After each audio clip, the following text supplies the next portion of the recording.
Hello! Hi! నమస్తే. Welcome to ETV. నేను మీ host పండు. ఈరోజు మనతో పాటు దాసరి విజ్ఞాన్ గారున్నారు. ఆయనతో మాట్లాడి అంటే సొసైటీలో జరుగుతున్న విషయాల గురించి ఆయనతో మాట్లాడి మరిన్ని విషయాలు తెలుసుకుందాం.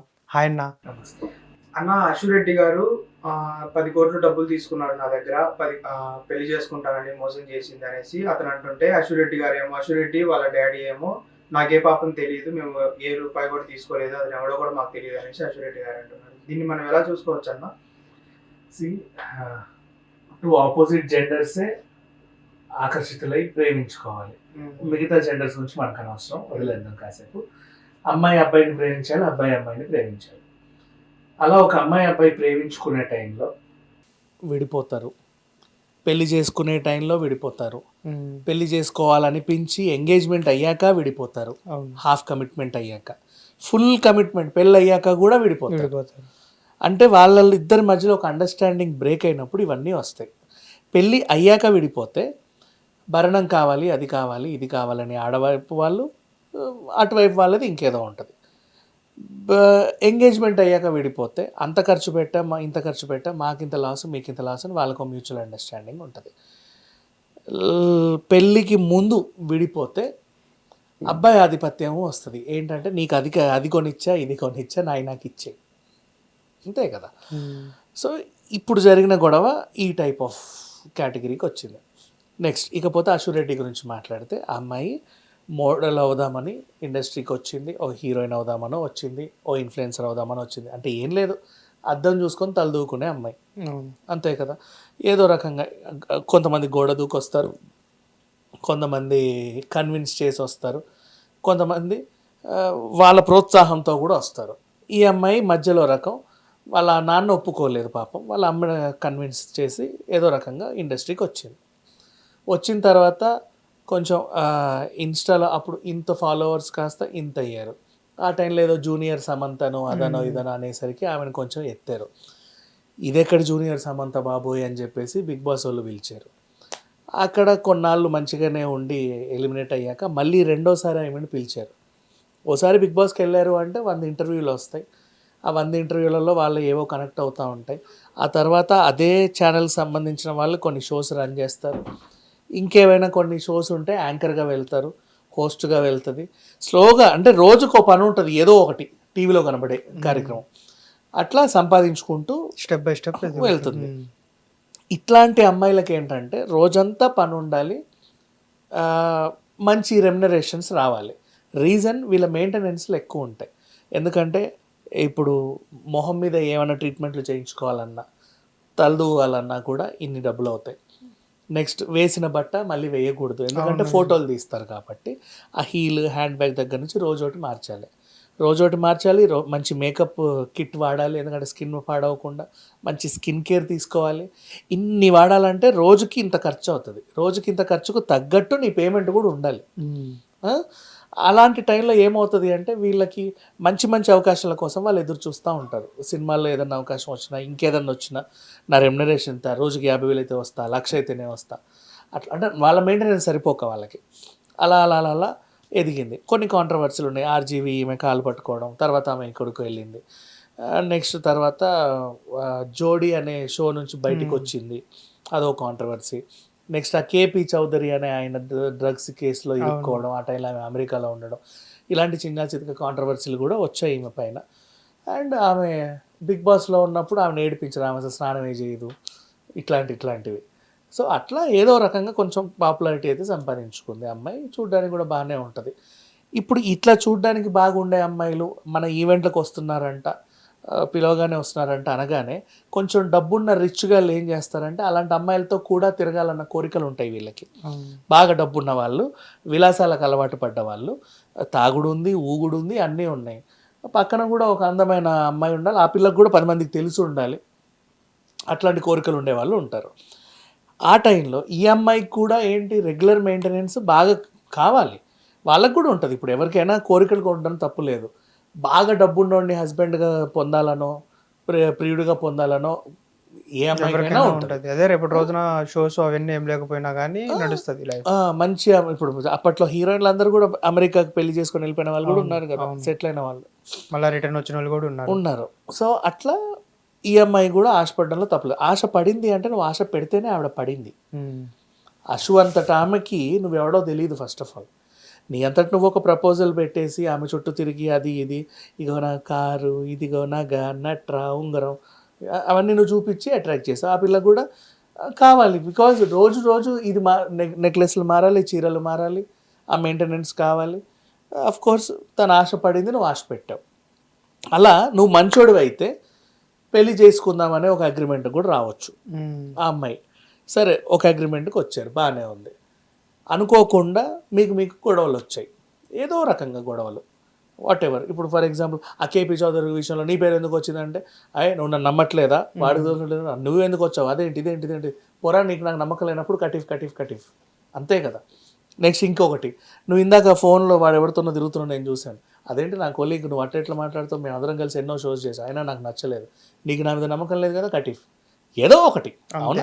లేదా ఈడైనా సరే నువ్వు ఇంకేదో చేస్తున్నావు నాకు నచ్చకుండా, నువ్వు నాకు అబద్ధం చెప్తున్నావు, నువ్వు ఆ ట్రిప్కి అనవసరంగా వెళ్ళావు, నువ్వు వాళ్ళతో వెళ్ళావు నాకు తెలుసు, కటిఫ్. ఇట్లా ఏదో ఒక గొడవ ఉంటుంది. ఆ గొడవ కటిఫ్ అయిన తర్వాత ఏమవుతుందంటే వీడి ఆధిపత్యం ఎలా ఉంటుంది, నీకు నేను ఇంత ఖర్చు పెట్టా, అవన్నీ నాయనకి ఇచ్చేసి, ఏం ఖర్చు పెట్టావు, ఏమని ఖర్చు పెట్టావు. ఇప్పుడు ఆ పిల్లకి ఆడపిల్ల కాబట్టి గోల్డ్ అంటే ఇష్టమే ఉంటుంది, అందరికీ ఉంటుంది. నిన్నే అడుగుద్ది, ఇంకెవరిని అడుగుద్ది, ఎందుకంటే నువ్వు పెళ్లి చేసుకుంటా అన్నావు కాబట్టి ఎవరిని పడితే వాడిని అడగదు కదా నాకు గోల్డ్ కొని అని, నిన్నే అడుగుద్ది. నువ్వు కూడా ఏమనుకున్నావు, ఇన్వెస్ట్ చేశాను అనుకొని కొనిచ్చావు. నువ్వు వేసుకోవు కదా టెంపుల్ జ్యువెలరీ, ఆ పిల్లకి కొనిచ్చావు. నా పిల్లమే కదా, ఎక్కడికి పోతుంది ఆ గొలుసు, ఎక్కడైనా నా ఇంట్లోనే అటు ఇటు తిరుగుతూ ఉంటుంది అని చెప్పేసి నువ్వు ఇన్వెస్ట్ చేసావు. నెక్స్ట్ ఆ తర్వాత అట్లా ఎంతో కొంత, ఇప్పుడు ఏమన్నా 5 కేజీల బంగారం అంటున్నారు వీళ్ళు, 10 కోట్ల దాని వాల్యూ, 10 కోట్లు వాట్ ఎవర్ 9.25 సమ్ చేంజ్ ఎంతో రాశారు.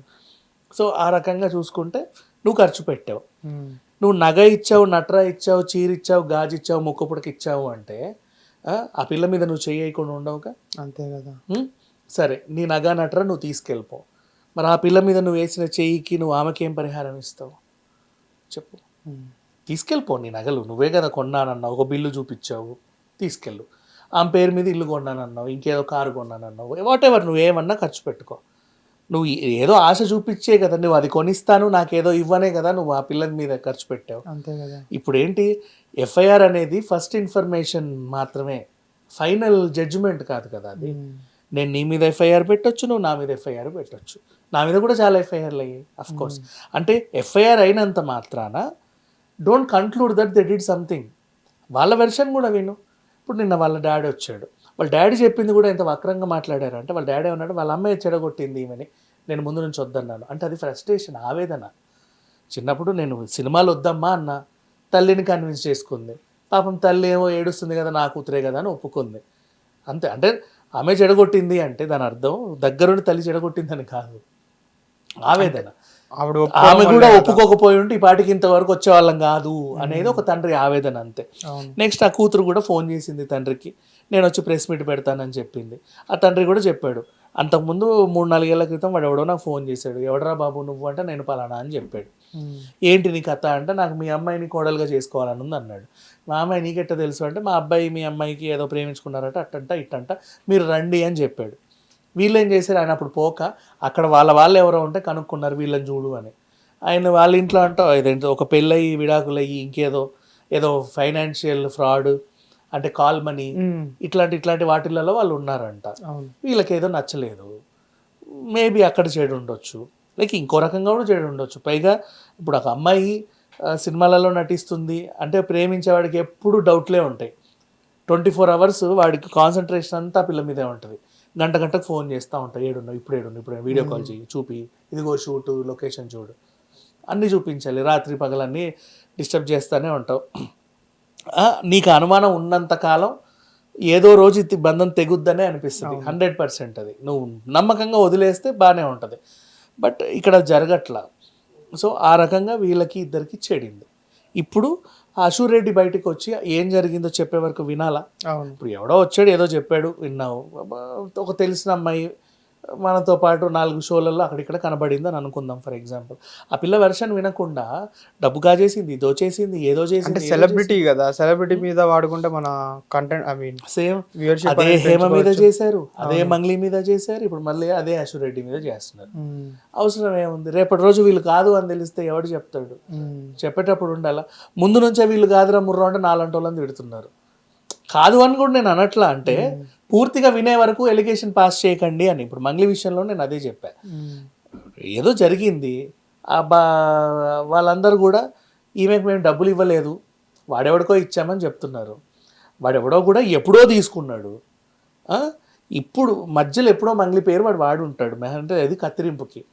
అంతేగాని నువ్వు డబ్బు పెట్టేటప్పుడు కత్తిరింపు మంగ్లీ చేస్తాను నీకు తెలియదు, అది వాళ్ళే ఒప్పుకున్నారు. అయినా సరే మంగ్లీ మంగ్లీ మంగ్లీ మంగ్లీ మంగ్లీ అక్కడ ఆ డ్యామేజ్ అయిందా? ఇప్పుడు ఇక్కడ ఇదే అయింది. ఆ పిల్ల రాలా. అండ్ నెక్స్ట్ ఎందుకు నీకు లేటు, వెంటనే స్పందించవచ్చు కదా అంటారు. స్పందించవచ్చు కదా అంటే ఫస్ట్ ఆఫ్ ఆల్ రియలైజ్ అవ్వాలి, ఎంత డ్యామేజ్ జరిగిందో చూసుకోవాలి. ఆ తర్వాత పాతయాన్ని సేకరించుకోవాలి. ఈమె దగ్గర కూడా ఎవిడెన్స్ ఉండాలి కదా. జిరాక్స్లు తీసుకోవడానికి రోజు పడుద్ది తెలుసా. అవన్నీ మనం గూగుల్ ఫొటోస్ ఉంటే ఒకవేళ మన అదృష్టం బాగుంటే ఉంటాయి, లేకపోతే ఉండవు. ఫోన్లు మార్చే వాళ్ళకి కొంతమందికి ఉంటే ఉండవుగా. ఏమైనా వాయిస్ రికార్డులు ఉన్నా, ఇంకేమన్నా ఉన్నా, ఫోటోలు ఉన్నా, వీడియోలు ఉన్నా అన్నీ సేకరించుకొని ఇదిగోండి నా తప్పేం లేదని అప్పుడు రావాలి. ఈ లోపు బతకనివ్వరు. నువ్వు ఎందుకు రావట్లేదు, ఎందుకు లేట్ అవుతుందని చెప్పి మెడ మీద కత్తి పెట్టి అంత విసిగించొద్దు ఎవరిని కూడా. ఇప్పుడు ఆ పిల్ల వెర్షన్ విన్న తర్వాత లెట్స్ డిసైడ్ వాట్స్ హ్యాపెనింగ్. ఇక్కడ సింపుల్గా అర్థమయ్యేది ఏంటంటే ఒక ప్రపోజల్ బ్రేక్ అయింది అంతే. ఇప్పుడు అదే అశురెడ్డి ఇప్పుడు ఈయన కంప్లైంట్ పెట్టాడని మనం మాట్లాడాం. ఆవిడొచ్చి అదే పెళ్లి చేసుకుంటానని నాకు డబ్బాశ చూపించి నన్ను మోసం చేశాడు, నన్ను వాడుకొని వదిలేసాడు, ఇప్పుడు ఇంకో అమ్మాయితో పెళ్లి చేసుకోవాలని వెళ్ళిపోతున్నాడు, నాకు న్యాయం చేయండి అంటే మనం ఇప్పుడు ఈ టాపిక్ ఎలా ఉండేది? ఇంకో వెర్షన్లో ఉండేది. మరి అంతే కదా. ఎప్పుడైనా సరే ఒకడు ఎఫ్ఐఆర్ పెట్టాడని చెప్పేసి అతనికి వత్తాసు పలికి ఎప్పుడు వార్తలు రాయకూడదు. 2 వెర్షన్స్ వినాలి. హిట్ టీవీ యాప్, ఇందులో short news, live news, entertainment shows, movies, digital magazines తో పాటు మీ జిల్లా వార్తలను కూడా ఫ్రీగా చూడొచ్చు. ఇంకెందుకు ఆలస్యం? వెంటనే హిట్ టీవీ యాప్ ని డౌన్లోడ్ చేసుకుని ఫ్రీగా ఎంటర్టైన్మెంట్ పొందండి. Hit TV app. Hit TV app. Please download hit TV app. Hit TV app ని ఫ్రీగా డౌన్లోడ్ చేసుకొని ఎంజాయ్ చేయండి. మీకు నచ్చిన ఎంటర్టైన్మెంట్ కోసం హిట్ టీవీ యాప్ ని ఫ్రీగా డౌన్లోడ్ చేసుకొని ఎంజాయ్ చేయండి. హిట్ టీవీ యాప్ ని డౌన్లోడ్ చేసుకుని ఆస్వాదించండి, ఆశీర్వదించండి. ఇంతమంది సెలబ్రిటీలు హిట్ టీవీ యాప్ ని డౌన్లోడ్ చేసుకోండి అని చెప్తున్నారంటే ఎంత మంచి యాప్ ఆలోచించండి. అమెరికా అమెరికా అమెరికా అమెరికాలో చదవాలనుకునే వాళ్ళకి విశ్వసనీయమైన పేరు మన శౌర్య కన్సల్టెన్సీ. UK లో 1 year masters. UK లో 1 year masters. 2 years work permit up to 5 years visa. Contact Saurya Consultancy. Contact 89851 89851.